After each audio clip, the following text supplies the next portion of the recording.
All right, morning everybody. I'm gonna take the vette out today. I'm gonna go a couple different places this morning, so I figured I'd bring you all along and kind of see what it's like to take the vette around. I'm gonna try to go get a phone mount sooner rather than later this morning, so that I can mount it while I'm driving around. Here we go. Got the beast started up. We'll see about getting going here.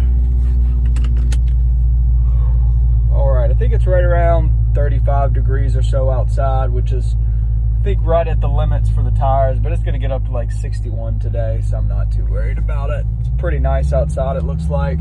So I'm actually gonna head to the gym first, get a workout in, and then I'll go see if I can find a phone mount and go drive around. We'll see where we wanna drive. I'm not quite sure yet.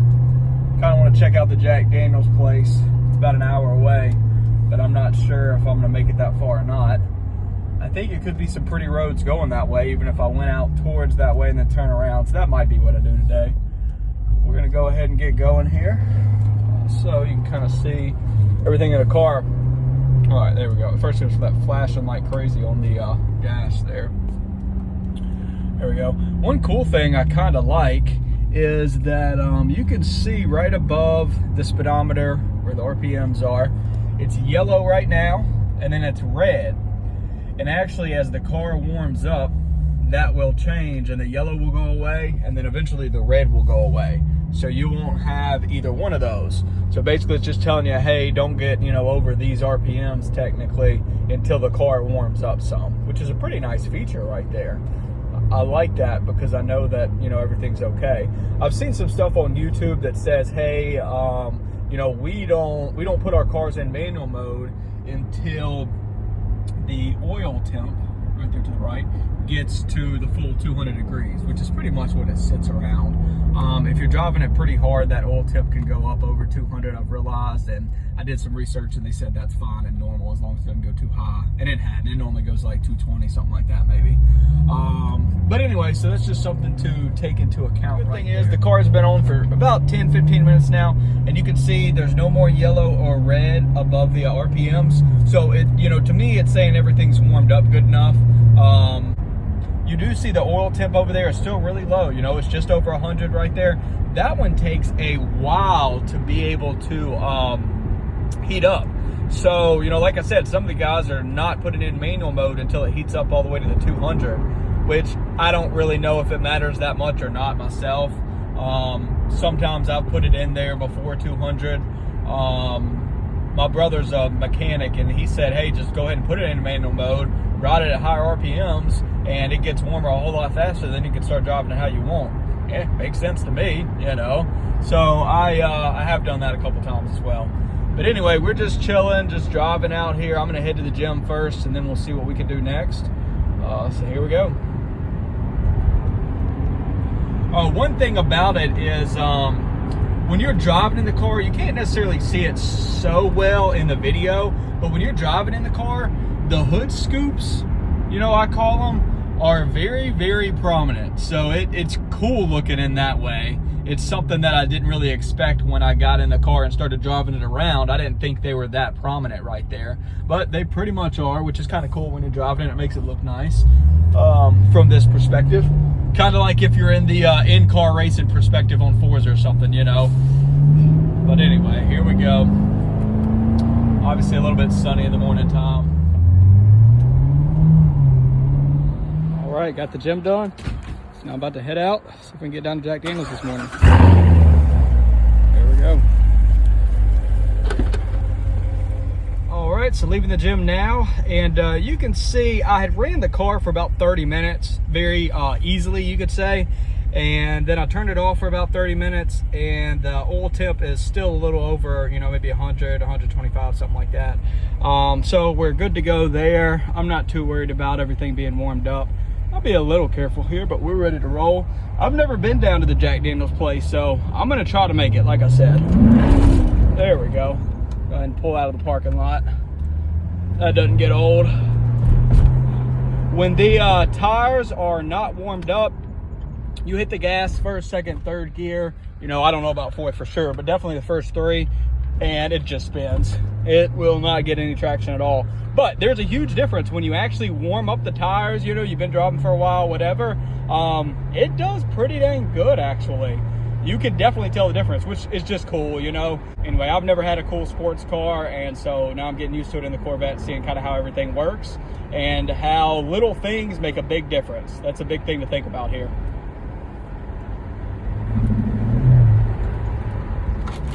Slow down on that bump. I do try to be careful, especially on the bumps, because this thing's so low, and I keep it in sport mode. I do not keep it in touring mode. That is something to think about there. You can tell a huge difference in just sport mode and touring mode when you're turning the steering wheel. When it's in sport mode, it's tight. It feels like it takes a little bit of weight to really move that steering wheel. When it's in touring mode, then man, this thing's wiggly. I mean, it feels like my 2012 Nissan Altima does, you know? It's a huge difference in the steering wheel play. I don't think I've ever driven it in eco mode, and I've only ever put it in track mode once or twice. Try it out sometime today, we'll see.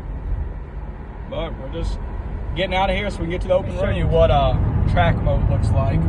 So this is my sport mode here, and it's actually got some cool stuff. If you go through, one of the things I like is you can pull up the performance. It shows you your G-force, but also you can set your 0 to 60 timer, or you can actually change it. It can be like 60 to 130 or whatever speeds you want it to do, it'll do. Now, a weird thing that this thing does, if you set it for 0 to 60 and say you want to hold the brake and the gas, as soon as you hit the gas, it counts that as starting, even though the wheels are not spinning. So that is a really weird and, you know, not very accurate way to do it. We found that out. That was kind of stupid. Oil temp, but all just different stuff. Oil pressure, battery voltage, trans fluid temp. Are the tires warmed up? That is a good thing to know, actually. Wheel slip, and then back to normal. I just keep it on this info mode, and then keep with that speedometer. But anyway, so here's how it changes when you put it in track mode. Let's see if I can put it over there. No, it's touring. There's track mode there. All right, so you see the RPMs become the main part of the center dashboard right there. And then you got your speedometer, and then with that D, you have which gear you would be in. You know, if I change it to manual mode here, boom, it lets you know. So it's keeping it in 8th right now. And that's a pretty sweet setup.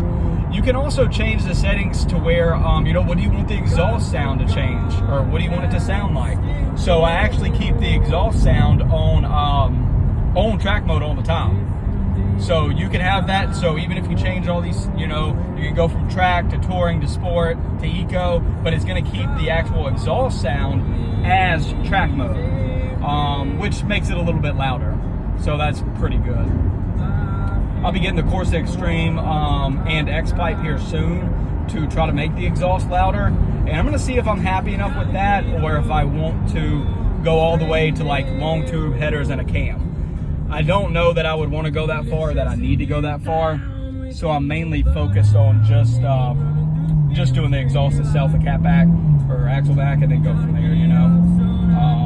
But we'll see. It'll give me some flexibility if I want to do something. One thing I do notice, I told y'all I hadn't been in track mode much.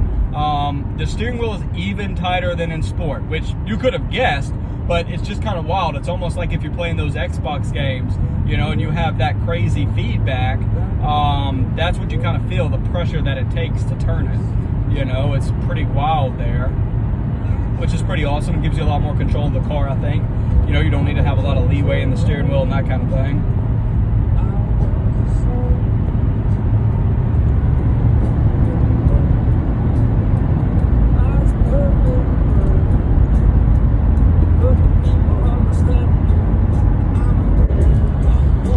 Another thing that the car does have is if you're in drive and let's say you're coming up next to somebody, or maybe you need to pass somebody, or whatever you're doing, you can activate performance shift.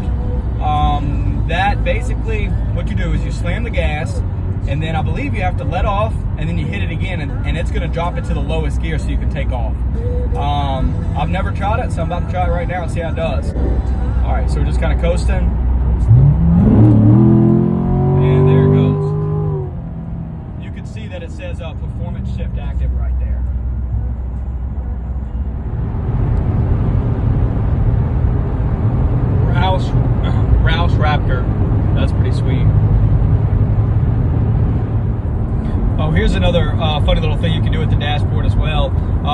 So if you're just kind of cruising, you can see it says V4, and instant fuel economy is 32 miles per gallon. And then once you hit the gas some, it goes to V8. And then obviously that's going to drop. It says 12, 15, you know, that kind of thing.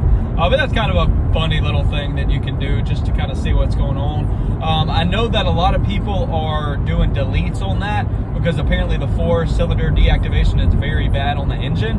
And, you know, I don't know what Chevy says, but there has been some reports of, you know, failed engine, things like that, mainly related to that deactivation. So I know there's a pretty easy fix for it. I don't know if you can, let's see, it's not a fuse for that one. I think it's an aftermarket thing you have to buy maybe and plug in. But there are a couple of easy ways, fairly cheap it sounds like, to get that cylinder deactivation off of there. I'm not too worried about it myself, but if I tune the car and I do a couple things, I'll probably see what I can do to get that taken off. Because if I don't have to have it, why have it?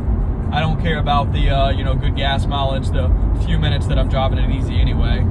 It's here to have fun, not to get 30 miles per gallon or whatever.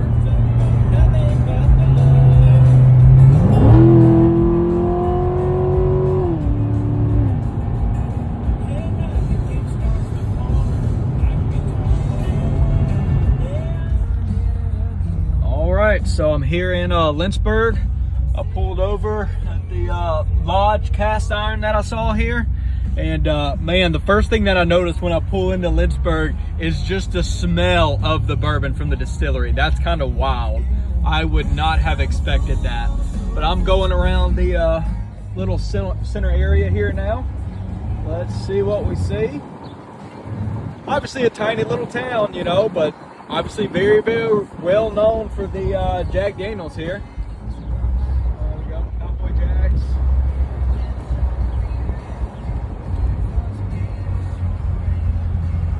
Pretty cool little place out here.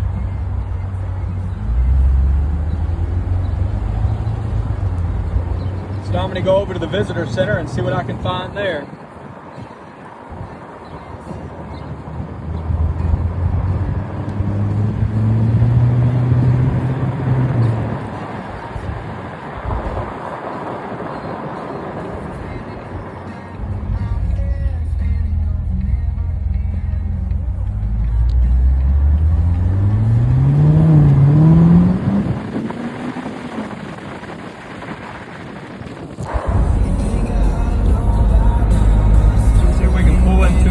Visitor center up here.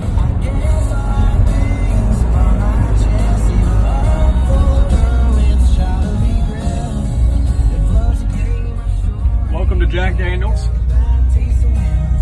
Let's see where we want to go here.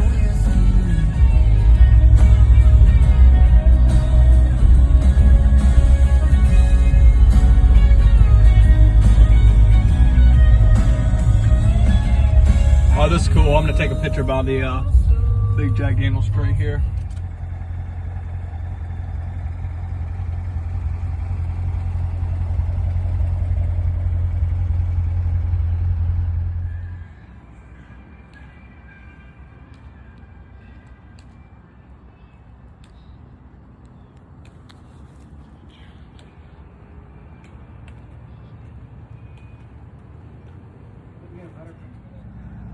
Alright, so they got a real nice campus here for Jack Daniels, and pretty much as you'd expect. There's the visitor center, which said it was open at 9, but apparently it doesn't open until 9:30. So I'm actually not going to be able to go in there because I'm on a time crunch and I got to get back to the house to do some stuff. But just kind of looking around, I mean, they've got some nice, pretty stuff here. Let's see, they got a little creek coming through here. It says that's the barrel house back there. That'd be pretty cool to be able to go in, I'm sure. But and then I'll see they have all these buildings in the back as well. So you can see those over there, which look really nice. And this one in the middle looks pretty new right there. So I guess they're still, you know, growing and adding, I'm sure. But yeah, pretty cool out here. The wildest thing to me is just the smell that you can smell of the, you know, bourbon from the distillery as soon as you got to the city of Lynchburg, which is pretty cool. But anyway, that's pretty much going to be my visit out here. I just got to get back because I'm on a time crunch.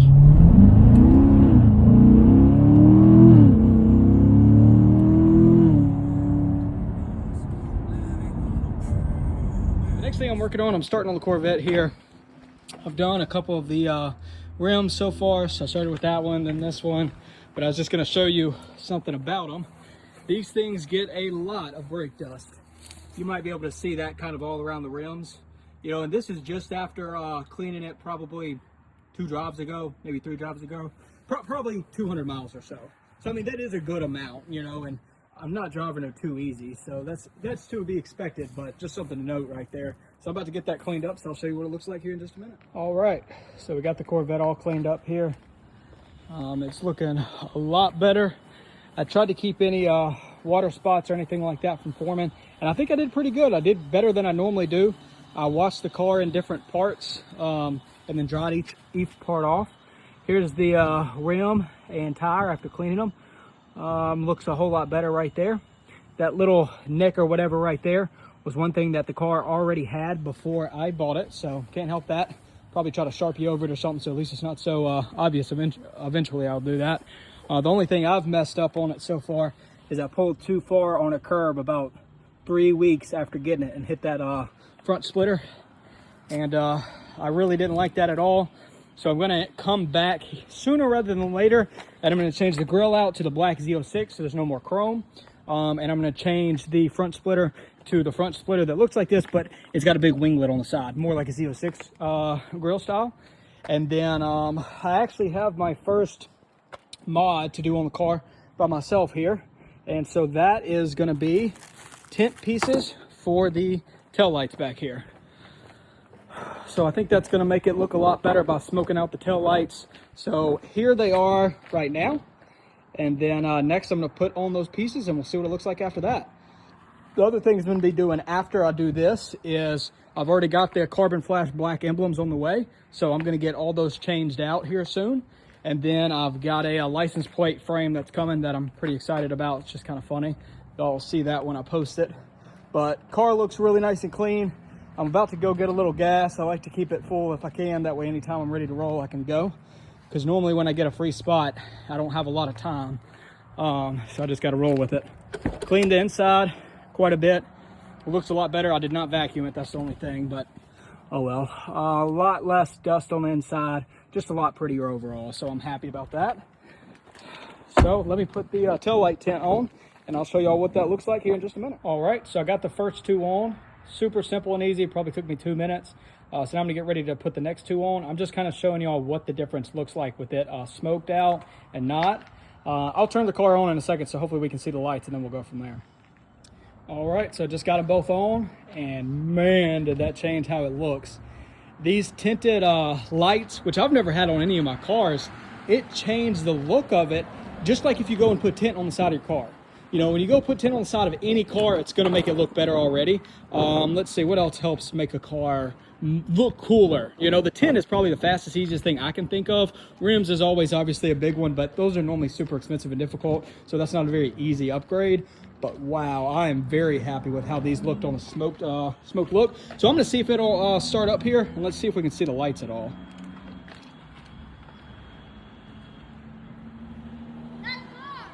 Thanks, man.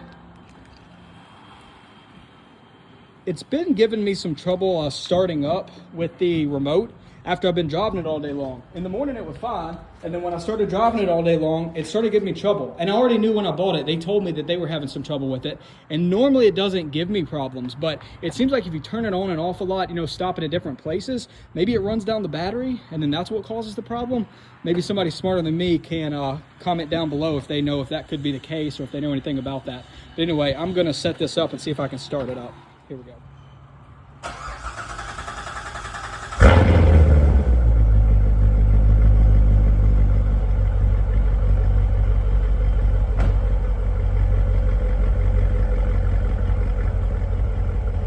Oh, but that's what it looks like. I think it looks a lot better.